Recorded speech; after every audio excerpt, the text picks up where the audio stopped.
musicians do write? I mean, who do you think is a good singer? I don't. I don't have any heroes. They're all useless. In the mid-1970s, Britain was in the grip of punk rock. Its nihilistic worldview, set against the backdrop of ballistic drumming and furiously thrashed power chords, resonated with young people across the nation in search of their own set of cultural idols. But unexpectedly, in January 1978, the punk rock movement's de facto leaders, the Sex Pistols, split up. Having formed just a few years previously in 1975, their star shone bright but burnt out quickly, their untimely demise spelling the end of the first wave of punk, the movement that they had helped initiate. Of the many bands and fans that felt the shockwave of the Sex Pistols split, perhaps none felt it as acutely as The Clash. The Clash, who had always considered the Sex Pistols their contemporaries, but also their rivals, knew that there was a power vacuum in the scene now, and the prize on offer was the license to determine the future shape of punk to come. That new blueprint would come in the form of London Calling, the 1979 double album that many would call the band's magnum opus, a brilliant illustration of everything that made the band so great, and cementing their status as the only band that matters.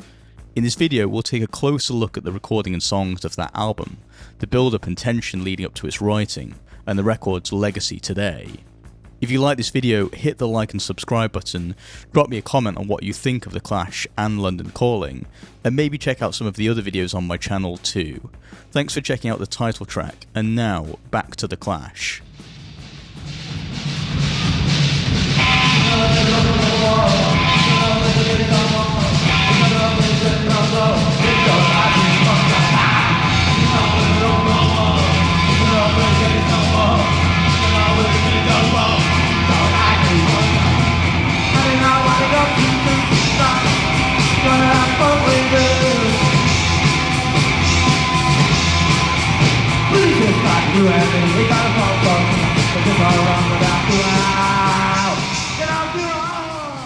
Like the Sex Pistols, The Clash were a ragtag bunch of London misfits, initially resembling something more like a roving gang than a group who were clearly cut out to change musical history. They'd found one another in London's dingy DIY scene when Mick Jones, the guitarist of the fledgling rock band the London SS, set out to start a new band. He recruited his friend Paul Simonon, a tall, striking figure with cinematic good looks, but who had virtually never touched a musical instrument before, and together they set out to find the charismatic frontman to helm their new group. The two quickly set their sights on a young upstart called Joe Mellor, but who was going by the stage name Woody Mellor. Woody, who was at that time singing and playing rhythm guitar in the pub rock band the 101ers, pricked the ears of Jones and Simonon with his spirited live performances and commanding vocal bark. After we packed up and the boys were on home, ready to do the race, but my body's all alone. All my being from down to blue, turn the bars on the telephone, baby, light on. The three then set about writing their own music, with Mellor and Jones sharing guitar and vocal duties, and Simonon taking up the bass guitar. He did so by embodying the DIY spirit of punk, learning the craft of the instrument as he went. Under the name The Clash, the three rapidly began to turn heads and build their own following, buoyed by riotous performances supporting other luminaries of the scene, including the Buzzcocks and the Damned. Accompanied by a rotating set of drummers, The Clash released their self-titled debut album in 1977, a record that demonstrated the band's ability to write infectious tunes that sounded tight and lean without losing their spikiness. The songs openly suggested a deeper feeling of unhappiness with the country's wider political makeup.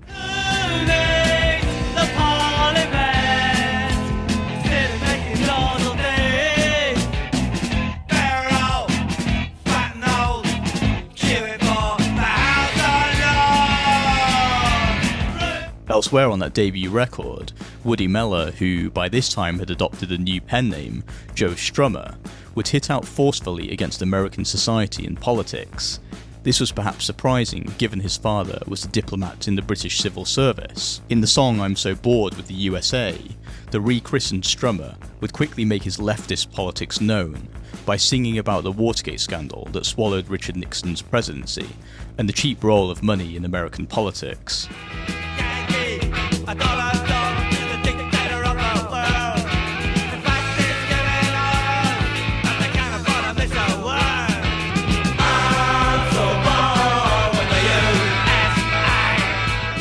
Elsewhere on that debut, the band would openly tip their hat to the sounds of British reggae and dub.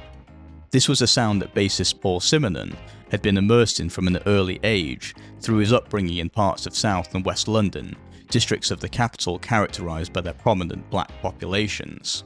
Recognising the genre's influence on their music and scene, the band included a cover of Junior Murvin's rock-steady Police and Thieves, a rumination on the rise of police brutality and violence in Jamaica.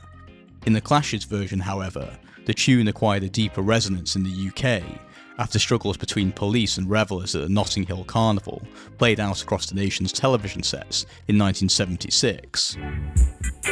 Police and thieves in the street, fighting the nation with their guns and ammunition.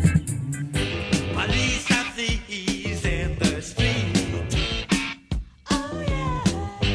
Fighting the nation with their guns and ammunition. The strength of that debut album launched The Clash to the top of the list of leading names in the punk scene, with their songs becoming the new anthems of the British young cutting edge. Within just 1 year of playing their first proper gig, the band found themselves name-dropped by the likes of Bob Marley in his song Punky Reggae Party. It was the clearest endorsement of the band's interweaving of different stylings by the world's leading reggae artist.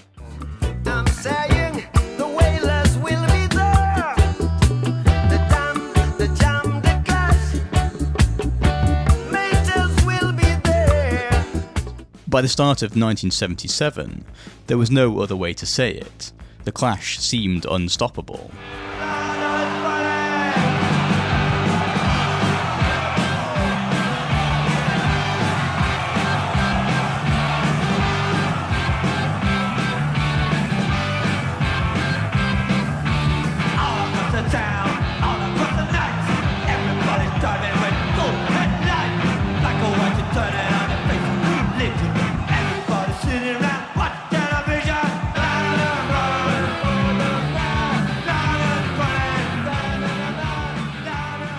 But things couldn't stay rosy for long.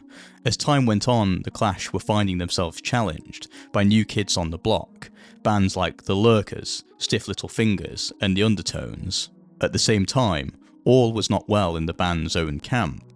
On stage, the Clash were a barnstorming unit, but offstage fractures were emerging between the various members, not least because the band themselves were increasingly finding they were different people, drawn together in unique and exacting circumstances. There would be days when the band members wouldn't be talking to one another, and for a brief moment in 1977, Mick Jones was kicked out of the band. Though the other band members quickly reneged on their decision, it was clear that tensions were running high in the group.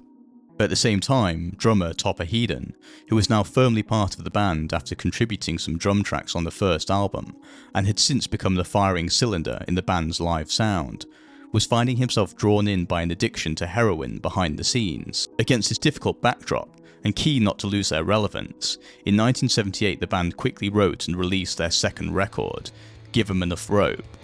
On Give 'Em Enough Rope, which was largely written by Jones and Strummer on a songwriting sojourn in the US, the band deviated further away from the punk template that had characterised their first release.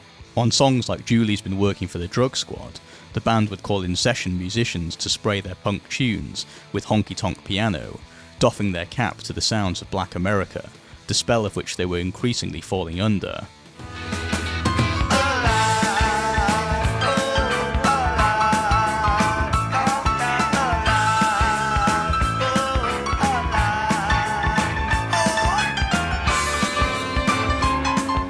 On Drug Stabbing Time, the band would draft in jazzy saxophone to soften the violence implied by the song's title, again inspired by the sounds of American barroom blues.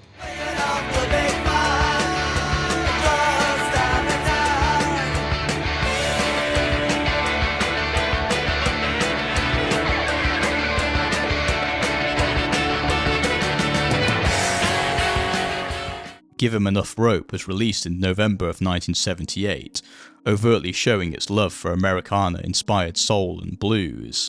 This was a sound that the band's record label CBS had not signed up for. For CBS, the record represented a move away from the gritty, homespun sound of the band's debut record, and a reach towards a more cosmopolitan global sound, which seemed to suggest the Clash were becoming rootless and untethered from their London beginnings. Joe Strummer himself recalled of the band's second record, "We got so involved in the lifestyle of the group, we no longer had lives to write about." Around the same time that the band released Give 'Em Enough Rope, the band sacked their manager, Bernie Rhodes, a cavalier figure who had been so important for the band in their early days, not least for providing them with a place to practice and hone their sound. Things were beginning to look a little hopeless. Johnny Green, the Clash's road manager during the period, said of the band's state of mind at the time, "That was a strange period. After being elated, they became a little depressed. After it sank in how much they'd achieved, it dawned on them how much was left to do. I think they were quite dispirited for a while."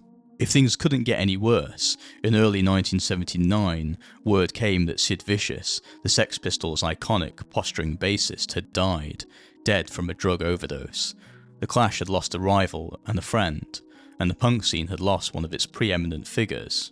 With their longtime manager gone, tensions at a breaking point with their own label, and having witnessed with a front row ticket the heady rise and quick fall of their comrades the Sex Pistols, the Clash set about preparing songs for their third record. With a devil-may-care attitude, and a sense that this may be the last time they might run the gauntlet together, the band members decided to throw everything at this record, in a last-ditch attempt to make a lasting legacy for themselves. It would become their most ambitious, surprising album yet. By April of 1979, the band had found themselves a new rehearsal space, a room above a repairs garage in Pimlico, a district on the edge of Westminster, London's political quarter. The new space reinvigorated the group, with Johnny Green commenting of the band's newfound chemistry at the time. There was a high level of communication. People were talking about their own lives and circumstances. They were sharing ideas, records, experiences. Drummer Topper Headon felt this sense of chemistry acutely. He himself started to feel more comfortable with his place in the band, and he constantly impressed his bandmates by his ability to quickly build a drum groove for any demos they threw at him. Topper would comment, "Before London Calling, I thought we hardly knew each other as a group. That was the first time we'd all contributed to the songs. We actually got to know each other for the first time." Without their longtime manager firing off directives to them, and feeling buoyed by the better sense of camaraderie in the group, Mick Jones reflected that things were looking up again. "I think we all came into our own at that time. We'd experienced a lot, had our ups and downs, and that colours your music. All those experiences go into the record you make. We were boys before, now we were men." The band picked up the maverick Guy Stevens to produce their third album. Mick Jones in particular was a big fan of Stevens, having followed his long-time production work with the English rock band Mott the Hoople.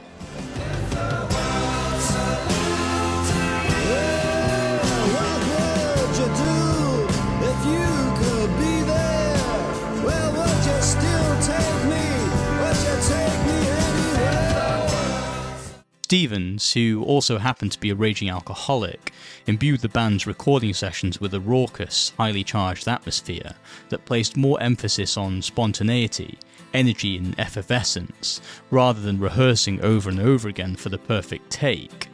Paul Simonon said in a late-career interview, reflecting on Stevens' influence on the band, "He was really important, and he helped create a very positive atmosphere, even though he was a little crazy. He brought out the best in everybody, and he was the crazy one that let us not be crazy and get on with the job. I think if you put us all in the room together, you'd look at Guy and you'd say, yeah, he's the crazy one. Those other guys, they're the normal ones." That sense of anything goes quickly seeped into the recording sessions when the band stepped into Wessex Sound Studios in Islington. Early in the album's sessions, to kickstart the day, the band would warm up by playing their own rendition of the song Brand New Cadillac by English rockabilly artist Vince Taylor. One day, the band realised Stevens was recording them without them knowing. Immediately, Stevens announced that the song should be on the record. The band initially pushed back, saying that the song was off-tempo, speeding up during the recording. Stevens replied that that was what made what they were doing so rock and roll. The band quickly complied and the song made the record. Well, my baby drove up in a brand new Cadillac. Ooh, my baby drove up in a brand new Cadillac. Well, she said, "Hey, come here, daddy. I ain't never coming back." That sense of there being no rules or template permeated the album. During recording, the band borrowed variously from their favourite genres, incorporating jazz, soul, funk, reggae and rock, using splashes of colour from their often black American influences to create a mosaic of different sounds. Whereas Give 'Em Enough Rope had tentatively dug through the band's vast and varied record collection to etch new sounds into their punk blueprint, this time around the band embraced with open arms the potential of a multi-genre album, spurred on by their producer's energy. That approach was evident on songs that incorporated elements of dub and reggae like Wrong and Boyo and Revolution Rock, tracks that wouldn't have sounded out of place on a collection curated by Lee Scratch Perry, the harebrained Jamaican godfather of dub music. The free-flowing creative energy encouraged Paul Simonon to offer up a song he had penned himself. In The Guns of Brixton, Simonon imagined a character like Ivan, the outlaw protagonist from the 1972 film The Harder They Come, transported from his native Jamaican capital to the inner city district of Brixton, London.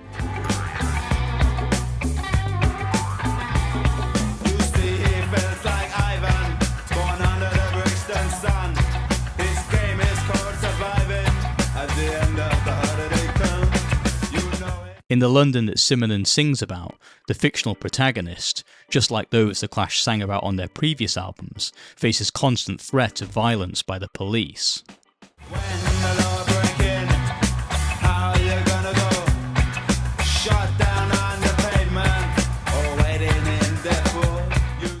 Reggae and British black culture was a constant inspiration for the band. On the track Rudy Can't Fail, against the backdrop of exultant brass, the band would sing of a Jamaican rude boy going his own way, aging on his own terms against the surrounding frown of disapproving authority figures.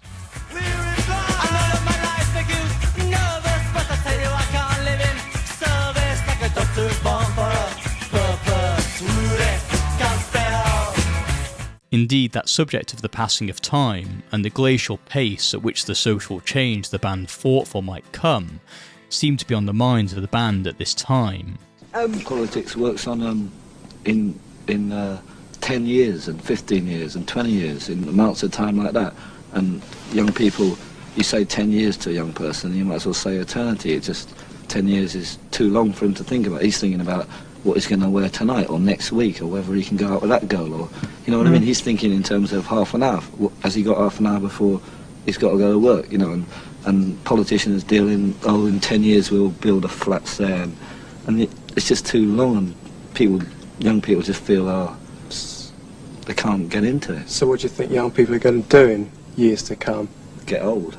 Though still only in their 20s whilst writing this record, the Clash had come far enough in the scene to see contemporaries burn bright and fast and fall away. On Death or Glory, Joe Strummer spins a yarn about a has-been idealist who sees the years pass before him, finding himself washed up and older, and in contradiction with the ideals of his youth. Now every cheap hood strikes a bargain with the world. Ends up making payments on a sofa or a girl. Love ain't that to the cause the knuckles are his hand. Hands just slap his kids around.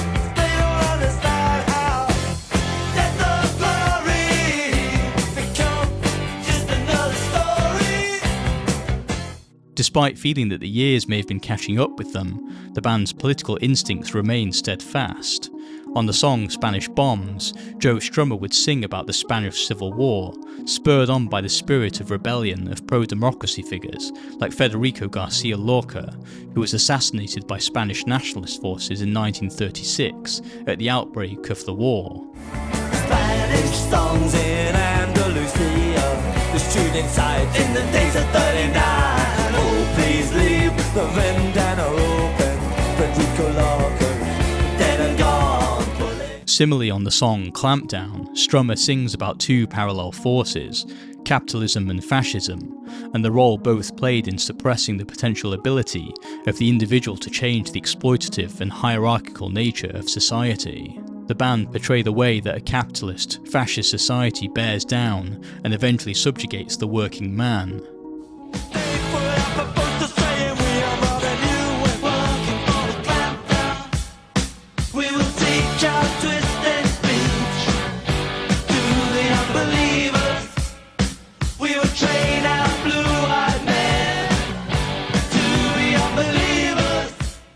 But in the closest the band come to a thesis statement, amidst the bleak picture they paint, the Clash offer a ray of hope. In the song's bridge, Mick Jones takes the mic and offers a rallying cry. He says, "In each and every person lies the ability to change their circumstances, to break out from the capitalistic system and resist."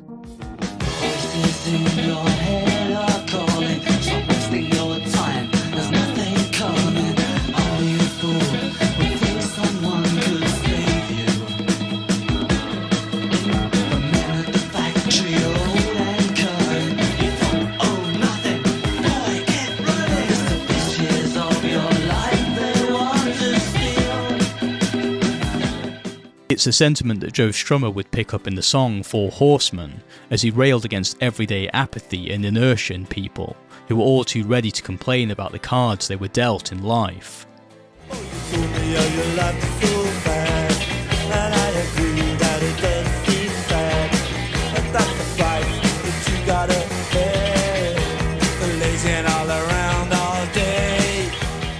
Of course, the band's most well-known cut from the album will always be the title track.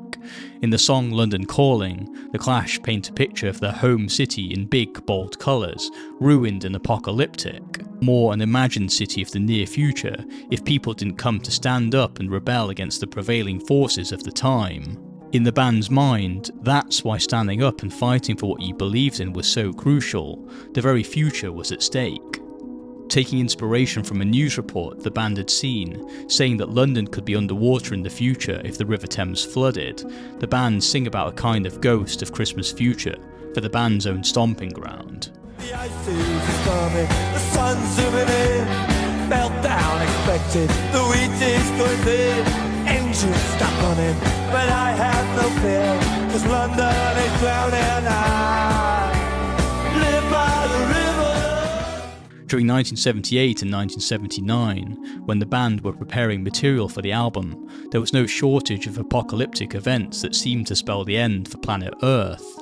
There was the 3 Mile Island incident in Pennsylvania in the US, a huge nuclear reactor accident. The accident occurred here at the 3 Mile Island nuclear power plant a dozen miles south of Harrisburg. At about 4 o'clock this morning, 2 water pumps that help cool reactor number 2 shut down. Officials say some 50 to 60,000 gallons of radioactive water escaped into the reactor building, and that the radioactivity penetrated the plant's walls. Steam escaped into the atmosphere, and radiation was detected as far as a mile away. At least 50 workers and perhaps twice that number were at the plant when the accident occurred. In Tehran, 59 American citizens were taken hostage by hardliners and supporters of the Iranian Revolution, leading to a diplomatic standoff between the US and Iran. And in the UK, perhaps most egregious of all for the Clash, 1979 saw the election of Margaret Thatcher as Prime Minister, a divisive leader who was unafraid to challenge the workers' unions head-on. The song London Calling imagines all of these crises wrapped up together, imagined as one radio broadcast, each of the verses opening up with the words London Calling, as if they were from the UK's own BBC, beaming its nation's Mayday across the globe. This is London Calling in the overseas service of the British Broadcasting Corporation. And in a deferential nod to a song by David Bowie, the song ends with the sound of Morse code, stuttering the signal for SOS as the recording ends.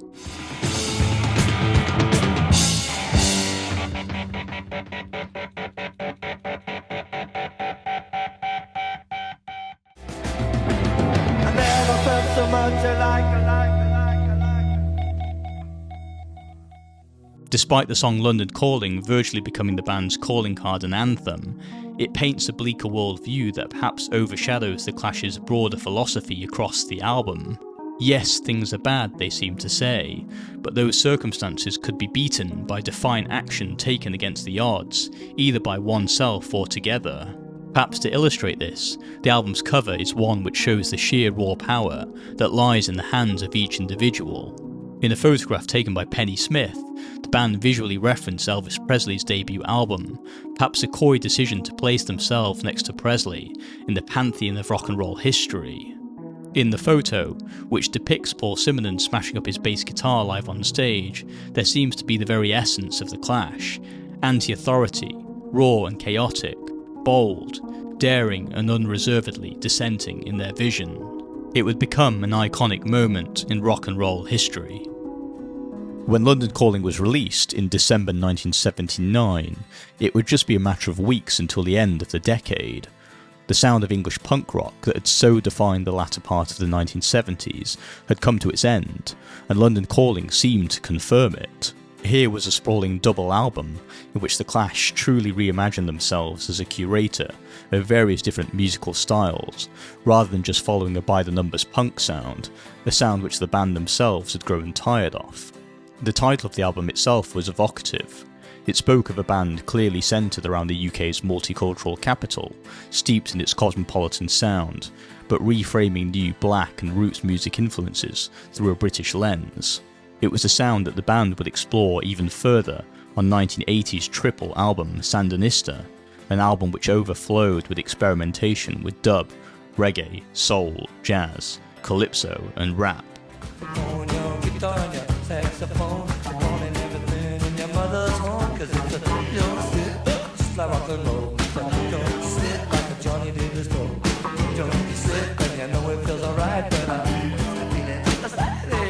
The Clash's sense of anything goes experimentation started most assuredly on London Calling.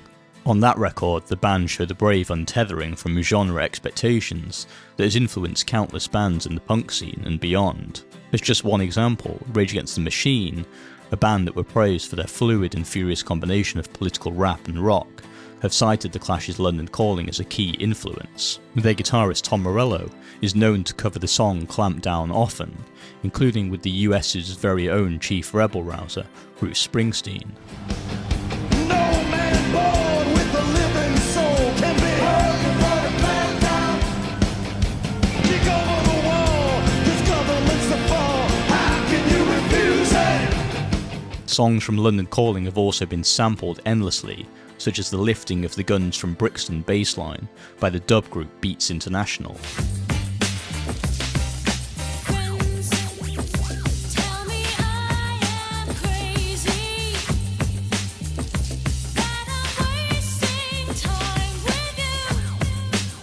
Perhaps though what gives London Calling its iconic place in musical history is its spirit of defiance and hope. On this record, the band's rise from the rank and file of the British pub circuit to the totemic band we know them as today was complete. In the end, despite all the talk in the album's title track of a dismal apocalyptic future, it's in fact the ethos of rebellion and staying true in the face of opposition that remains its greatest legacy. Perhaps the band themselves said it best on one of the album's latter, lesser known tracks.